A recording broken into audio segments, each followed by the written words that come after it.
नमस्कार दोस्तों, बात करने वाले हैं पीएसयू बैंक के बारे में। पीएसयू बैंक में यहाँ से कितनी बड़ी रैली देखने को मिल सकती है, कौन से लेवल इंपॉर्टेंट हो सकते हैं या फिर अगर फॉल देखने को मिलता है, तो कौन से लेवल अच्छे खासे सपोर्ट बन सकते हैं। प्रॉपर लेवल्स की यहाँ पे बात करेंगे तो प्लीज वीडियो को पूरा देखिएगा। वीडियो पसंद तो लाइक और कर देना, चैनल को सब्सक्राइब ताकि हम लोग जो भी कंटेंट हो टाइम से मिल सके। तो सीधा आते हैं चार्ट के ऊपर और बात करते हैं लेवल्स के बारे में। तो स्टार्टिंग करने वाले हैं हम लोग पीएसयू सेक्टर से। अगर पीएसयू सेक्टर की बात करते हैं तो एक अच्छा खासा फॉल देखने को मिला और फॉल के बाद अपने को क्या देखने को मिला है, एक अपने पास एक ठीक ठाक सा सपोर्ट था और इस सपोर्ट से इसमें अच्छी खासी रिकवरी देखने को मिली है। अगर सेक्टर की बात करते हैं तो इसके पास एक रेंज है, अपने को रडार में रख के चलना है, जो कि होगा 6480 से लेकर 6360 का लेवल होगा, जो कि एक बन सकता है हर्डल अभी के अकॉर्डिंग। तो अभी देखें तो अभी इसने फाइनली जब आज मार्केट की क्लोजिंग देखने को मिली है, तो इसने एक रेंज को ब्रेकआउट कर दिया है, जो कि अच्छी बात है। लेकिन अगर यहाँ पे सस्टेन करती है तो एक अच्छा खासा ऊपर का लेवल देखने को मिलना चाहिए और ये रुकावट का केंद्र बन सकता है। और अगर यहाँ से फॉल आता है तो अपने पास ये एक अच्छा खासा रेंज होगा, जो कि होगा 5820 से लेकर 5700 का एक लेवल निकल के आता है, जो कि ठीक ठाक सा सपोर्ट बनता है। अब बात करने वाले हैं इसके सबसे हाईली वेटेज स्टॉक्स के बारे में। तो सबसे पहले अपने रडार पे आने वाला है एसबीआई बैंक। एसबीआई बैंक में हमने देखा ऊपर के लेवल से बड़ी करेक्शन देखने को मिली, जैसा कि मार्केट में लास्ट टाइम हमने देखा था, बड़ा करेक्शन देखने को मिला था और पिछले एक हफ्ते के अंदर बड़ी तेजी भी देखने को मिली। अब यहाँ पे हम लोगों को क्या देखने को मिला है, स्टॉक ने जब यहाँ पे करेक्ट किया है तो कोई प्रॉपर यहाँ पे जो सपोर्ट है, जो हम बोलते हैं एक अच्छे खासे डिमांड जोन, उसको इसने हिट नहीं किया है। उससे पहले ही मार्केट में अच्छी खासी यहाँ पे खरीदारी देखने को मिली और प्लस सेक्टर अपना डिमांड जोन में आ चुका था, जिस वजह से अपने को एक अच्छी खासी रैली देखने को मिली है। और अभी अगर देखें, वीकली क्लोजिंग हो चुकी है, अपने एसबीआई बैंक की बात कर रहे हैं तो क्लोजिंग देखने को मिली है 753 के आसपास। अब यहाँ पे इस स्टॉक के लिए जो एक लेवल निकल के आता है, जो कि बड़ा हर्डल साबित हो सकता है, रेंज होगा 785 से लेकर 775 के लेवल, जो कि एक बड़ा रुकावट का वजह बन सकता है। अगर यहाँ पे आता है तो मुझे लगता है थोड़ा सा अवॉइड करना चाहिए खरीदारी, जो कि फ्रेश खरीदारी अवॉइड करना चाहिए। और इसके ऊपर हम लोग वेट करेंगे सस्टेन होने का, जो कि होगा 786 का लेवल। अगर इसको ऊपर सस्टेन करता है दोबारा से अच्छे खासे ऊपर के लेवल देखने को मिलेंगे।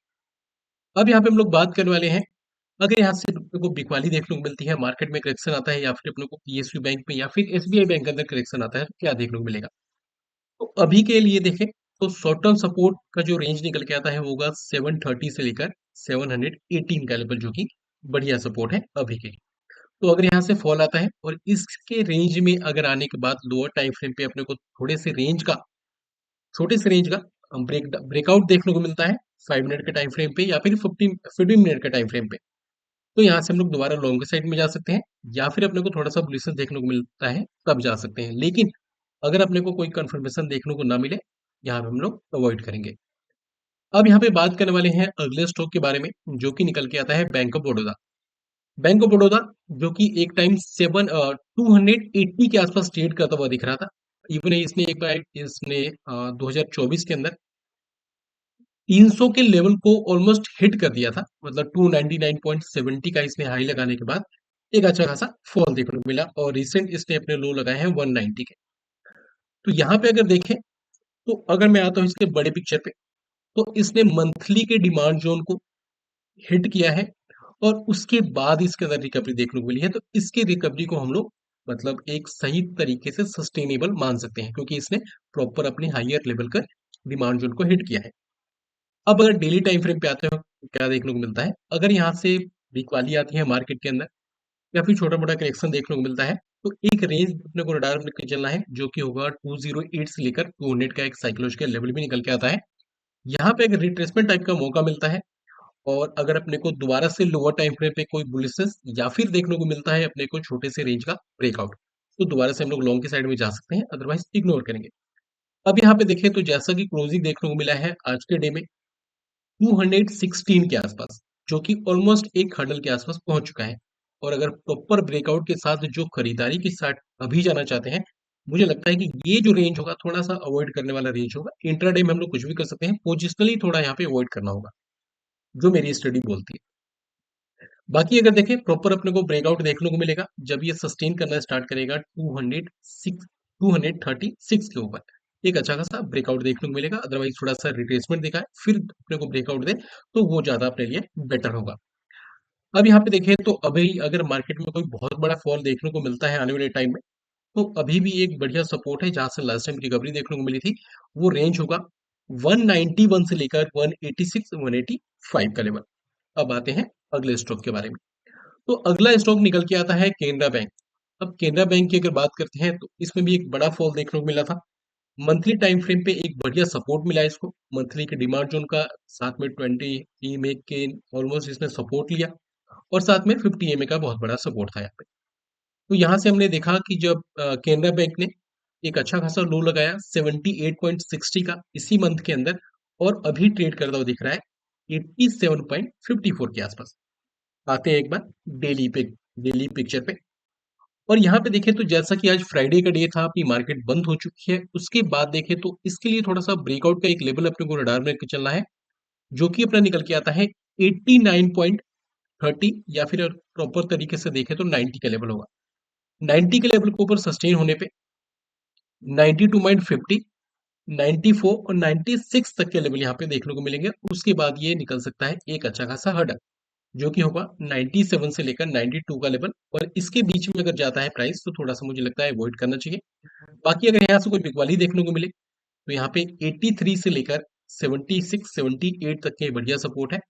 याद है आपको किस तरीके से खरीदारी करना है। अगर प्राइस यहाँ से नीचे आती है, थोड़ा सा हम लोग वेट करेंगे सस्टेन होने का, और सस्टेन होने के बाद अगर अपने को थोड़े से छोटे टाइम फ्रेम के अंदर अपने को अगर अपने को बड़ा ब्रेकआउट देखने को मिले, मतलब एक रेंज का ब्रेकआउट देखने को मिले, या फिर अपने को कुछ ऐसा बुलिश स्ट्रक्चर देखने को मिले लोअर टाइम फ्रेम पे, तो अगेन हम लोग यहाँ से लॉन्ग के साइड में जा सकते हैं, अदरवाइज इग्नोर करेंगे।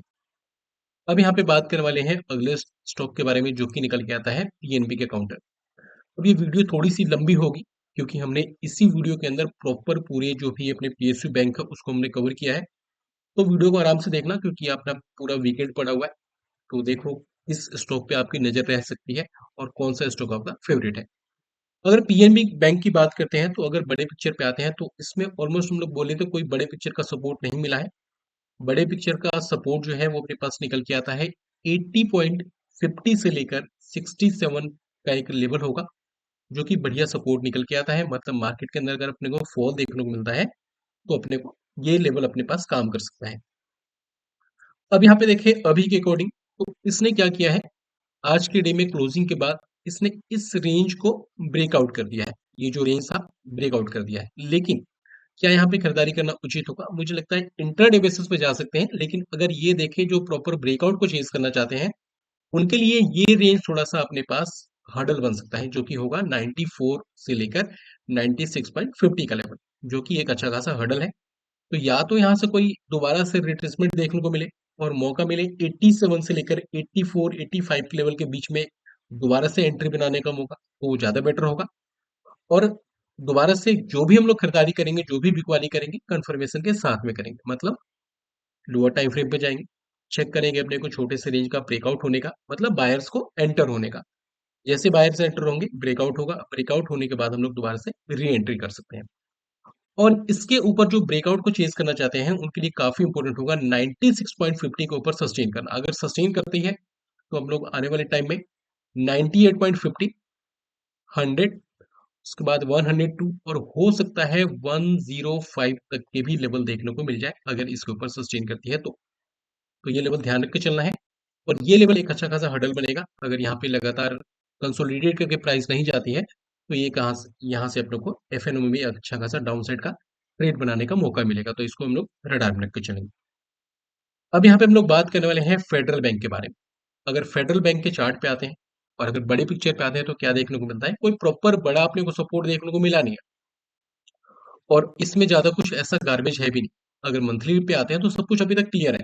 मतलब अगर ये सस्टेन करना स्टार्ट करता है 190 के ऊपर, एक अच्छा खासा अपने को ऊपर के लेवल देखने को मिल जाएगा। अब सीधा आते हैं डेली के टाइम फ्रेम पे, और डेली के टाइम फ्रेम पे क्या देखने को मिलता है, इसने देखा तो एक ट्रेंड लाइन का ब्रेकआउट किया है। अगर यहाँ पे मार्केट में कोई फॉल या फिर प्रॉफिट बुकिंग भी आती है ऊपर के लेवल से, तो अभी भी एक बढ़िया सपोर्ट है, जो कि होगा 178 से लेकर 172 का लेवल, जो कि बढ़िया होगा। बाय ऑन डिप के लिए कंफर्मेशन के साथ में जाना है, बार बार रिपीट नहीं करेंगे। और अभी के लिए जो ब्रेकआउट को चेस करना चाहते हैं, उनके लिए काफी इंपॉर्टेंट होगा 190 के लेवल को क्रॉस करना। अगर यहाँ पे 190 के ऊपर क्रॉस होता है, मतलब सस्टेन होता है क्लोजिंग के बाद में, तो सब कुछ ऊपर गार्बेज पड़ा हुआ है। और उसके बाद हम लोग देखेंगे 195, उसके बाद 205 तक के भी टारगेट यहाँ पर देखने को मिलेंगे। और ये जो लेवल बन के आएगा वो अपना निकल के आता है डाउन साइड के ट्रेड के लिए। तो इस लेवल को हम लोग रडार में भी लेते चलेंगे, जो कि होगा 104.50 से लेकर 107.50 का लेवल। एक बढ़िया खासा सप्लाई जोन बन सकता है। अब यहाँ पे बात करने वाले हैं अगले स्टॉक के बारे में, जो कि निकल के आता है सीयूबी, जिसको हम लोग सिटी यूनियन बैंक के नाम से भी जानते हैं। बड़े पिक्चर पे आते हैं। बड़े पिक्चर पे क्या देखने को मिला है, ऑलमोस्ट हम लोग बोल सकते हैं सब अपने पास सपोर्ट से चला है, वैसे सपोर्ट इसके दूर नजर आते हैं, जो कि होगा 135 130 के आसपास, जो कि यहाँ से ये 144 के आसपास से ही चल पड़ा है। अब आते हैं एक बार डेली की पिक्चर पे। तो डेली पे के पिक्चर पे समझने की कोशिश करें तो डब्लू पैटर्न का ऑलमोस्ट ब्रेकआउट हो चुका है, लेकिन इसके पास एक अच्छा खासा हर्डल खड़ा है, जो कि रेंज होगा 171 से लेकर 166 का लेवल। इसके बीच में अगर प्राइस जाती है तो मुझे लगता है कि थोड़ा सा लॉन्ग यहाँ पे अवॉइड करना चाहिए और 172 के ऊपर सस्टेन होने का वेट करना चाहिए। अगर ये 172 के ऊपर सस्टेन करता है, एक अच्छा खासा ब्रेकआउट का कैंडिडेट बन सकता है। 175, उसके बाद देखें तो 179 से 180 का टारगेट, और उसके बाद सस्टेन होने का वेट करेंगे 181 के ऊपर।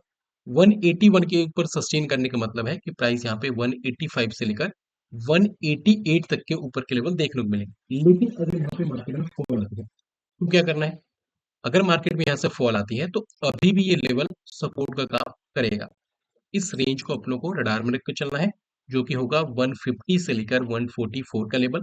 कंफर्मेशन कंफर्मेशन के साथ में ही जाना है, मतलब ये नहीं कि प्राइस यहाँ पे आई और आते ही अपनों टूट पड़े।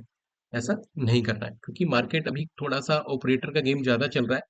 और अभी भी मार्केट के अंदर मैं ये सुनिश्चित हूँ कि मार्केट में जब अभी फॉल आएगी तो बहुत बड़ी फॉल आएगी, क्योंकि ये जो रिकवरी अपने को देखने को मिली है ना, चाहे निफ्टी की बात करें, बैंक निफ्टी की बात करें, या फिर जो भी हाईली वेटेज स्टॉक्स हैं उसमें जो रिकवरी देखने को मिली है, वो जस्ट एक ऑपरेटर गेम है। इस तरीके से मार्केट में कभी भी रिकवरी नहीं आती, क्योंकि आप लोग अगर ध्यान देंगे तो जब मार्केट में फॉल भी आई थी तो इतनी फास्ट अपने को फॉल देखने को नहीं मिली थी। वो धीरे धीरे कर फॉल आई थी, मतलब एक दिन कंसोलिडेट किया फिर अगले दिन गिरा, इस तरीके से आई थी। लेकिन इस तरीके से रिकवरी अपने को देखने को नहीं मिलती, एक तरफा रिकवरी। तो ऐसे अगर एक तरफा रिकवरी अपने को देखने को मिले मार्केट के अंदर, तो उसमें क्या होते हैं, अपने पास सपोर्ट नहीं बनते हैं, और सपोर्ट नहीं बनने का मतलब है कि मार्केट में अगर फॉल आती है तो बड़ी फॉल आती है। तो अब यहाँ पे बात करने वाले हैं यूनियन बैंक के बारे में। अब यूनियन बैंक के बारे में बात करें उससे पहले एक छोटा सा डिस्क्लेमर है। इस वीडियो को देखने के बाद अगर आप कुछ भी बाइंग या फिर सेलिंग करने की सोच रहे हैं तो एक बार खुद की रिसर्च जरूर कर लें, क्योंकि वीडियो में बताए गए जो भी लेवल से मेरी खुद की स्टडी है, और अपने स्टडी के बेस में मैं किसी को भी किसी पर्टिकुलर ट्रेड के अंदर बाय या फिर सेल की सलाह नहीं देता हूँ। तो बेटर होगा खुद की रिसर्च करें, अपने रिस्क को कैलकुलेट करें, और अगर आपको ऐसा लगता है किसी भी पर्टिकुलर ट्रेड के अंदर एंट्री लेने से अगर स्टॉप लॉस होता है तो वहां पे आपके कैपिटल का बहुत बड़ा हिस्सा वाइप आउट हो सकता है। तो वैसे ट्रेड को जितना ज्यादा हो सके इग्नोर करें। अब यहाँ पे बात करने वाले हैं यूनियन बैंक के बारे में। बड़े पिक्चर पे आते हैं। बड़े पिक्चर का सपोर्ट मिला है इसे, बड़े पिक्चर का सपोर्ट मिला है इसे। अब यहाँ पे देखिए तो क्लोजिंग देखने को मिली है 122 के आसपास। अब यहाँ पे देखिए तो एक छोटा सा हर्डल है, और छोटा सा नहीं, इसको बड़ा हर्डल बोलेंगे, क्योंकि बैक टू बैक दो हर्डल है। तो जो इसके ब्रेकआउट को चेस करना चाहते हैं उनके लिए एक अपना वेट करना होगा 131 के ऊपर सस्टेन करने का, क्योंकि यहाँ पे देखिए तो एक तो ये हर्डल होने वाला है जो कि रोक सकता है। दूसरा हर्डल ये होने वाला है जो कि होगा 126 127 से 131 का लेवल। तो ये बैक टू बैक दो रेजिस्टेंस निकल के आते हैं। थोड़ा सा हम लोग वेट करेंगे 131 के ऊपर सस्टेन करने का। अगर सस्टेन करता है तो बढ़िया मौका मिल जाएगा, लेकिन अगर यहाँ से फॉल आता है तो शॉर्ट टर्म के लिए एक बढ़िया सपोर्ट का रेंज निकल के आता है, जो कि होगा 115 से लेकर 111 का लेवल। अब यहाँ पे बात करने वाले हैं इंडियन बैंक के बारे में। अब इंडियन बैंक की अगर बात करें तो बड़े पिक्चर पे दोबारा आएंगे, क्योंकि इस वीडियो हम लोग जो भी बात कर रहे हैं एक लंबे व्यू के बारे में बात कर रहे हैं, ना कि हम लोग एक दो दिनों के बारे में बात कर रहे हैं। तो यहाँ पे देखेंगे, बड़ी पिक्चर पे आएंगे तो ऐसा कुछ है नहीं, सपोर्ट तो काफी दूर नजर आते हैं, जो कि होगा 420 से लेकर 390 के लेवल के बीच में। लेकिन ये ऐसा रेंज है जहां से मोस्ट ऑफ द टाइम हमने देखा है यहाँ पे बाइंग आती हुई दिखी है। तो सेम अपने को यहाँ से इस टाइम भी देखने को मिला कि अच्छी खासी बाइंग देखने को मिली है। अब आते हैं डेली के पिक्चर पे। यहाँ पे एक बार हमें वेट करना चाहिए अभी के अकॉर्डिंग जैसा कि क्लोजिंग देखने को मिला है 547 के आसपास। वेट करना चाहिए इसके ऊपर सस्टेन होने का, जो कि होगा 565 का लेवल। सस्टेन करने पे बड़ा ब्रेकआउट हो सकता है 580, 588, 596 से लेकर 600 का थर्ड टारगेट यहाँ पे अचीव कर सकता है। उसके बाद हम लोग वेट करेंगे 615 के ऊपर सस्टेन करने का।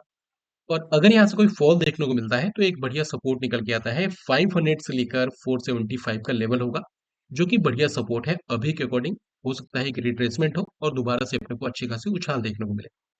तो मौका अगर नीचे मिले, कंफर्मेशन के साथ में जाएंगे। ब्रेकआउट के साथ जाना है तो इसके ऊपर सस्टेन करने पे जाएंगे। अब यहाँ पे बात करने वाले हैं बैंक ऑफ इंडिया के बारे में। अब बैंक ऑफ इंडिया की बात करेंगे तो एक बार आते हैं दोबारा से बड़े पिक्चर पे। बड़े पिक्चर पे सपोर्ट मिला है और सपोर्ट थोड़ा और भी नीचे आ सकता है अगर प्राइस यहाँ पे नीचे आती है तो। क्लोजिंग देखने को मिली है 105.84 के आसपास। आते हैं डेली पे।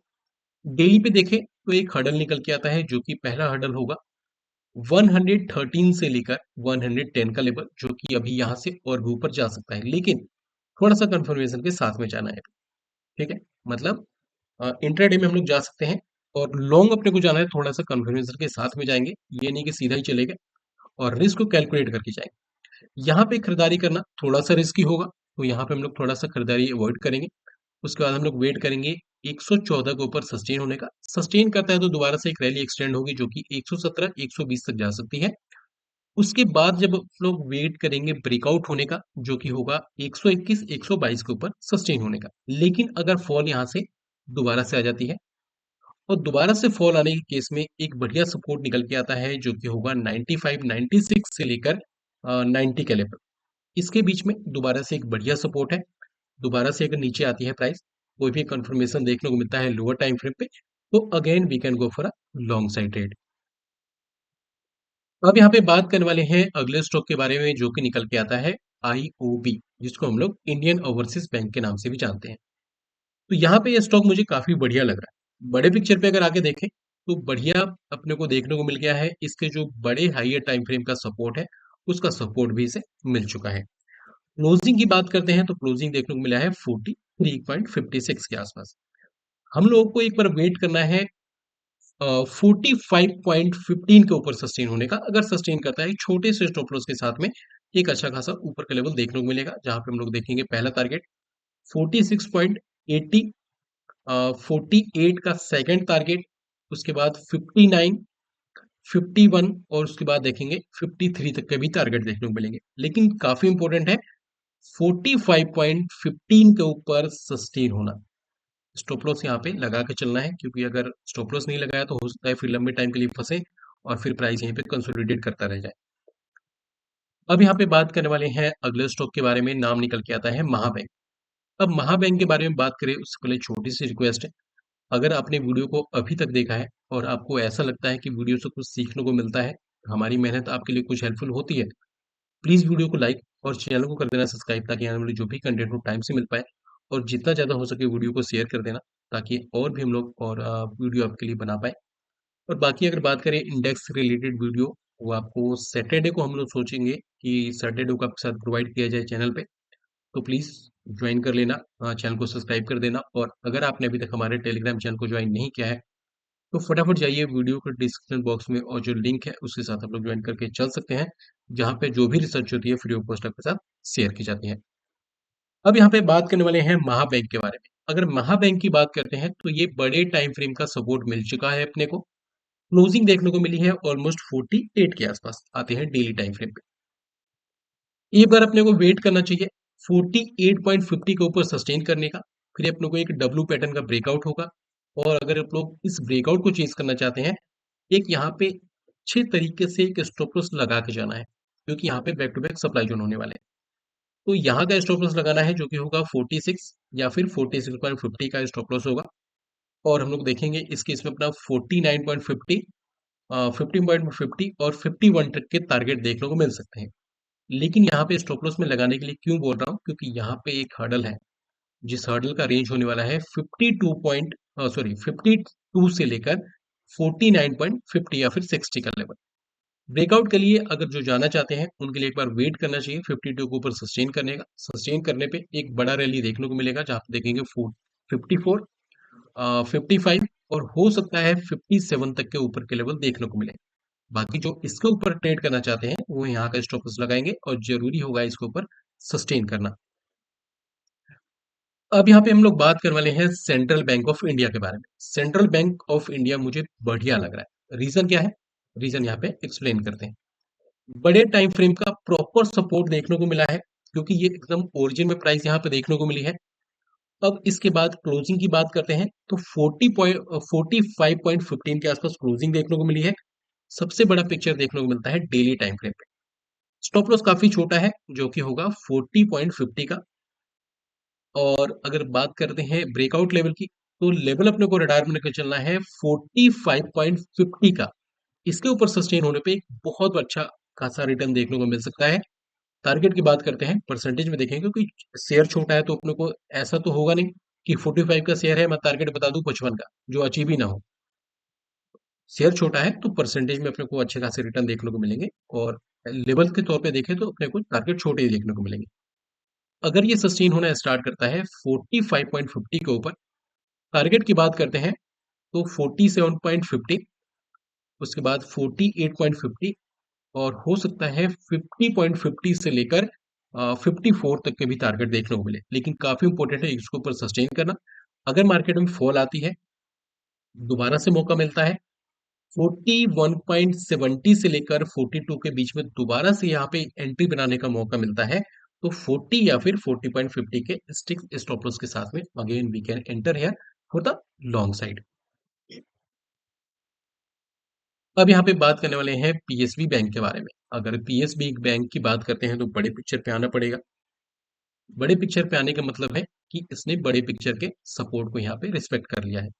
बाकी अगर देखें मार्केट में फॉल आती है आने वाले टाइम के अंदर और इसके अंदर भी अगर अपने को अच्छा खासा करेक्शन देखने को मिलता है तो एक अच्छा खासा नीचे एक सपोर्ट वेट कर रहा है। तो अगर बाद में फॉल देखने को मिले तो इस लेवल को रिटायर में रखकर चल सकते हैं जो कि होगा 34.80 से लेकर 29.50 या फिर 29 का एक अच्छा खासा लेवल होगा। डेली पे आते हैं। डेली पे क्या देखने को मिला है? ऑलमोस्ट इसने यहाँ से ब्रेकआउट कर दिया है। ऑलमोस्ट डब्लू पैटर्न का वो जो बोलते हैं ब्रेकआउट हो चुका है। ट्रेंड लाइन का देखें तो ट्रेंड लाइन यहाँ पे फॉलो करता हुआ आ रहा है। तो हम लोग यहाँ पे वेट क्या कर रहे हैं 45.20 या फिर 30 के ऊपर सस्टेन होने का। अगर ये सस्टेन करता है टारगेट देखने को मिलेंगे 47.50, 49.50 और हो सकता है अगर मार्केट सेम डायरेक्शन में जाती है मतलब ठीक ठाक सा बड़ा फॉल देखने को नहीं मिलता है तो अपने को 54 और 57 तक के भी टारगेट यहाँ पे देखने को मिलेंगे। अगर मार्केट में फॉल आता है तो दोबारा से एक बढ़िया सपोर्ट है जो कि होगा 40 से लेकर 36 का लेवल जो कि एक बढ़िया सपोर्ट है। कंफर्मेशन देखने को मिलता है लोअर टाइम फ्रेम पे तो अगेन यहाँ से हम लोग लॉन्ग के साइड में जा सकते हैं। अब यहाँ पे हम लोग बात करने वाले हैं जे एंड के बैंक के बारे में। अगर जे एंड के बैंक की बात करते हैं डेली पे हम लोग तो आ चुके हैं, आते हैं मंथली पे कुछ बढ़िया सपोर्ट देखने को नहीं मिलता है। आते हैं डेली पे। डेली पे देखें तो सब कुछ अभी गार्बेज पड़ा हुआ है तो मैं यहाँ थोड़ा सा इसको अवॉइड करके चलूंगा। बाकी आप लोग खुद के रिसर्च के अकॉर्डिंग डेफिनेटली आप लोग लॉन्ग शॉर्ट जो भी कुछ जाना चाहते हैं जा सकते हैं। लेकिन मैं भी थोड़ा सा अवॉइड करूंगा और कोशिश करूंगा एक बार ऊपर जाके फिर नीचे रिट्रेस करने आए फिर मौका मिले जो कि होगा 109 या फिर 110 का लेवल। क्लोजिंग यहाँ पे हो जाती है इसके ऊपर तो दोबारा से कोई रिट्रेसमेंट का मौका मिलता है तो अगेन हम लोग लॉन्ग जा सकते हैं लेकिन अभी थोड़ा सा अवॉइड करूंगा। फ्रेश सेलिंग की बात करते हैं तो अपने को जब तक 86 के लेवल ना ब्रेक हो जाए तब तक यहाँ पे नहीं देखने को मिलेंगे सेलिंग। और अभी के लिए जो शॉर्ट टर्म का एक बढ़िया सपोर्ट निकल के आता है वो रेंज होगा 89.80 से लेकर 86 का लेवल। अब यहाँ पे हम लोग बात करने वाले हैं अगले स्टॉक के बारे में। नाम निकल के आता है कर्नाटका बैंक। कर्नाटका बैंक बड़े पिक्चर सपोर्ट देखें तो काफी दूर है क्योंकि इसका जो सपोर्ट निकल के आता है बड़े पिक्चर पे वो होगा 138 से लेकर 124 का लेवल। आते हैं डेली पे। डेली पे क्या देखने को मिलता है? ऑलमोस्ट इसने क्या किया है डब्ल्यू पैटर्न का ब्रेकआउट दे दिया है। तो इसके लिए अगर सक्सेसफुल होना है तो काफी इंपोर्टेंट है आज के हाई के ऊपर सस्टेन करना जो कि फ्राइडे का हाई होगा। और आज का हाई था ऑलमोस्ट 185 का लेवल सस्टेन करता है 189 से 90 का पहला टारगेट और हो सकता है 195 के भी टारगेट देखने को मिल जाए। उसके बाद हम लोग वेट करेंगे 196 के ऊपर सस्टेन करने का। अगर ये सस्टेन करता है तो उसके बाद 204, 210 और हो सकता है 222 तक के टारगेट देखने को मिले। काफी इंपोर्टेंट है फ्राइडे के हाई के ऊपर सस्टेन करना, फिर यहाँ और यहाँ का टारगेट, और उसके बाद अगर यहाँ के टारगेट लेने हैं तो फिर इसके ऊपर सस्टेन करना। अब यहाँ पे हम लोग बात करने वाले हैं अगले स्टॉक के बारे में, जो कि निकल के आता है धनलक्ष्मी बैंक। धनलक्ष्मी बैंक का आपको पता होगा, कल जो मार्केट रिव्यू का हमने वीडियो आपके साथ शेयर किया था, तभी भी हमने इसको कवर किया था कि इसके ऊपर सस्टेन करने पे अच्छा खासा मूव आना चाहिए। सब कुछ हुआ, नीचे इसने एंट्री दी, एंट्री देने के बाद इसने इसके ऊपर अच्छा खासा समय बिताया। समय बिताने के बाद ऑलमोस्ट 5% की सिंगल डे के अंदर तेजी देखने को मिली है। अब अगर क्लोजिंग की बात करते हैं तो अपने को 26.9 के आसपास क्लोजिंग देखने को मिली है। बड़े पिक्चर की बात करें तो यहाँ पे प्रॉपर एंट्री भी देखने को मिली है। डेली पे आते हैं तो एक हर्डल है जिसका रेंज निकल के आता है 28.40 से लेकर 27 का लेवल। इसके बीच में मुझे लगता है कि फ्रेश खरीदारी थोड़ा सा इग्नोर करना चाहिए। या तो दोबारा से नीचे मौका मिल जाए तो 23 से 21 का जो एक लेवल होगा वो दोबारा से एक बढ़िया मौका मिल जाएगा, जो कि कंफर्मेशन के साथ में जाएंगे। और जो ब्रेकआउट को यहाँ पे चेस करना चाहते हैं उनके लिए काफी इंपॉर्टेंट होगा 28.50 के ऊपर सस्टेन करना। अगर सस्टेन करने को देखने को मिलता है, एक बड़ा बुल रन देखने को मिल सकता है धनलक्ष्मी बैंक में। सीधा ऐसा लगता है कि धनों की बारिश हो सकती है। तो यहाँ पे जो टारगेट होंगे वो 30 का पहला टारगेट होगा, 31.50 का सेकंड टारगेट, और हो सकता है 34 से लेकर 35 के थर्ड टारगेट देखने को मिले। ध्यान रखना, शेयर छोटा है तो लेवल्स आपको छोटे ही लगेंगे, इसको परसेंटेज में जब अगर आप कैलकुलेट करेंगे तो काफी बढ़िया आपने को रिटर्न देखने को मिलेंगे। अब यहाँ पे लोग बात करने वाले हैं आईडीबीआई बैंक के बारे में। अब आईडीबीआई बैंक की बात करते हैं, बड़े पिक्चर पे आते हैं तो यहाँ पे बढ़िया सपोर्ट ऑलमोस्ट मिल चुका है, एग्रेसिव तरीके से एंट्री मिल चुका है मंथली टाइम फ्रेम पे। डेली पे आके क्या देखने को मिलता है, आज एक बड़ा मूव देखने को मिला, ऑलमोस्ट आज 8 से 9% की तेजी। जो ब्रेकआउट को चेज करना चाहते हैं उनके लिए काफी इंपॉर्टेंट होगा 88 के ऊपर सस्टेन करना। अगर ये सस्टेन कर जाता है, 91 92 का पहला टारगेट होगा, 94 95 का सेकंड टारगेट, और हो सकता है 98 से लेकर 103 तक के टारगेट देखने को मिले। लेकिन ये लेवल जो होगा फ्रेश खरीदारी के लिए थोड़ा सा रिस्की हो सकता है। रेंज निकल के आता है 84 से लेकर 88 का लेवल। अगर यहाँ पे अपने को थोड़ा सा फॉल देखने को मिलता है, मार्केट में प्रॉफिट बुकिंग आती है, तो शॉर्ट टर्म के लिए एक बढ़िया सपोर्ट का रेंज निकल के आता है, जो कि होगा 75.30 से लेकर 71.50 का लेवल। और यहाँ पे अगर कोई भी दोबारा से कंफर्मेशन देखने को मिले लोअर टाइम फ्रेम पे, या तो बुलिशनेस या फिर अपने को छोटे से रेंज का ब्रेकआउट, तो अगेन यहाँ से हम लोग लॉन्ग के साइड में जा सकते हैं, अदरवाइज इग्नोर करना उचित होगा। अब यहाँ पे बात करने वाले हैं साउथ इंडिया बैंक के बारे में। अब अगर इस स्टॉक की बात करते हैं, बड़े टाइम फ्रेम पे आते हैं, तो बड़े टाइम फ्रेम पे ऑलमोस्ट सपोर्ट मिला है, लेकिन सब कुछ गार्बेज है अभी के अकॉर्डिंग। थोड़ा सा संभल के ट्रेड करना चाहिए इसके अंदर। अगर यहाँ पे कोई प्रॉफिट बुकिंग देखने को मिलती है तो एक लेवल होगा जो कि होगा 23.15 से लेकर 22.20 का लेवल, जहाँ पे हम लोग जाएंगे कंफर्मेशन के साथ में, तो ज़्यादा बढ़िया होगा। ब्रेकआउट को चेज करने के लिए मुझे लगता है कि अभी थोड़ा सा इसमें टाइम लगेगा। अगर कोई सडन न्यूज आती है तो बात अलग है, लेकिन अगर चार्ट के अकॉर्डिंग देखें तो एक लेवल ध्यान में रख के चलना है, जो कि होगा या तो 28 या फिर बोले तो 27.80 का लेवल। इसके ऊपर सस्टेन करना काफी इंपॉर्टेंट है अगर इसके अंदर रैली आनी है तो। अदरवाइज हो सकता है रेंज में फंसा हुआ दिखे। तो थोड़ा सा पीएसयू बैंक से ये मुझे थोड़ा अभी बेकार लग रहा है। अगर कुछ न्यूज आती है उसके बेस पे अगर ये सडनली कोई बड़ा स्पाइक दे जाए तो बात अलग है। अब यहाँ पे हम लोग बात करने वाले हैं यूको बैंक के बारे में। अब यूको बैंक एक टाइम बहुत अच्छा खासा इसने रिटर्न दिए थे, ये कैंडल आप लोग देख पा रहे होंगे किस तरीके से भागा करता था।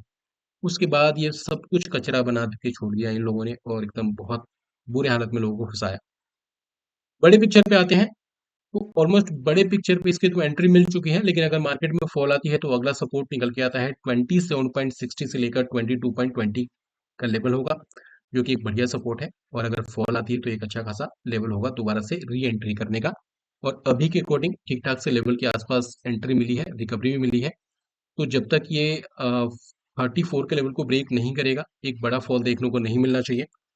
डेली पे आते हैं तो क्या देखने को मिलता है, डब्ल्यू पैटर्न का ब्रेकआउट हो सकता है, छोटा सा स्टॉप लॉस बनता है जो कि होगा 34 का, एटलीस्ट क्लोजिंग बेसिस पे। कोई डिप का मौका मिले तो 35.50 तक हम लोग इसको दोबारा एड ऑन करके चल सकते हैं। काफी इंपॉर्टेंट होगा अपने को इसके ऊपर सस्टेन करना, जो कि आज का हाई था, वो होने वाला है 38.10 का लेवल। अगर इसके ऊपर सस्टेन करने को देखने को मिलता है तो यहाँ पे देखेंगे कि अच्छा खासा अपने को परसेंटेज में बढ़िया रिटर्न देखने को मिलेंगे।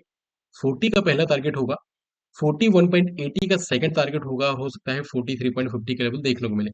और ये जो लेवल होगा, ये थोड़ा सा इग्नोर करने वाला लेवल होगा, जो कि रेंज निकल के आता है 46 से लेकर 42.50 का लेवल, जो एक अच्छा खासा सप्लाई जोन या फिर गार्बेज सा सप्लाई जोन बन सकता है, लेकिन रेजिस्टेंस ये बढ़िया बन सकता है। तो इसको इस तरीके से हम लोग फॉलो करके चल सकते हैं। बात करने वाले हैं लास्ट स्टॉक के बारे में इस वीडियो के, जो कि होगा करूर वैश्य बैंक लिमिटेड। बड़े पिक्चर पे आते हैं, और बड़े पिक्चर पे देखें तो कुछ उस तरीके से सपोर्ट है नहीं जो तोड़फोड़ अपने को देखने को मिले, लेकिन हाँ, ये है कि ये जो ऐसा लेवल है जहां से हम लोग देखते हैं कि बार बार अपने को रिकवरी देखने को मिलती है, तो एक अपने पास ठीक ठाक सा लेवल है। और अगर इसके हम लोग व्यू के बारे में जानना चाहें, तो अभी देखें तो मुझे लगता है कि यहाँ पे थोड़ा सा अगर डिप देखने को मिलता है ना, तो एक डिप अगर देखें तो एक रेंज अपने को इस तरीके से मार करके चलना है, जो कि होगा 187 से लेकर 177 का लेवल होगा। अगर यहाँ पे कोई डिप देखने को मिले, लोअर टाइम फ्रेम पे अगर अपने को कोई कंफर्मेशन देखने को मिले, again we can go for a long side trade. Confirmation देखने को ना मिले, इग्नोर करेंगे। अभी के लिए देखें, वीकली क्लोजिंग अगर अपने को 215-16 के ऊपर वीकली क्लोजिंग अगर देखने को मिलती है, तो ये स्टॉक एक ऐसे कगार में पहुंच चुका होगा जहां पे हम लोग देखेंगे बाय ऑन डिप की अपॉर्चुनिटी बन सकेगी, और यहाँ के स्टॉप लॉस के साथ में। तो स्टॉक बढ़िया है, अगर कोई डिप देखने को मिलता है तो ये जोन दोबारा से बाय ऑन डिप की अपॉर्चुनिटी बन सकती है। कंफर्मेशन के साथ में जाना है। ध्यान रखना है, video only for educational purpose है, किसी को भी बाय या फिर सेल की सलाह नहीं है। वीडियो को लाइक कर देना अगर पसंद आए, और चैनल को कर देना सब्सक्राइब। अगर कुछ सीखने को मिलता है, प्लीज़ वीडियो को लाइक कर देना है। काफ़ी मेहनत करता हूँ मैं वीडियो बनाने में, तो वीडियो को लाइक और चैनल को सब्सक्राइब कर देना। और ध्यान रखना है, कोई भी एंट्री बनाने से पहले कंफर्मेशन करना काफ़ी इंपॉर्टेंट है, अपने रिस्क को कैलकुलेट करना काफ़ी इंपॉर्टेंट है। किसी के बोलने पे पैसे नहीं लगाने हैं, आपकी काफ़ी मेहनत की कमाई है। मिलते हैं नए वीडियो में, नए टॉपिक के साथ में, तब तक के लिए bye, take care and keep watching videos.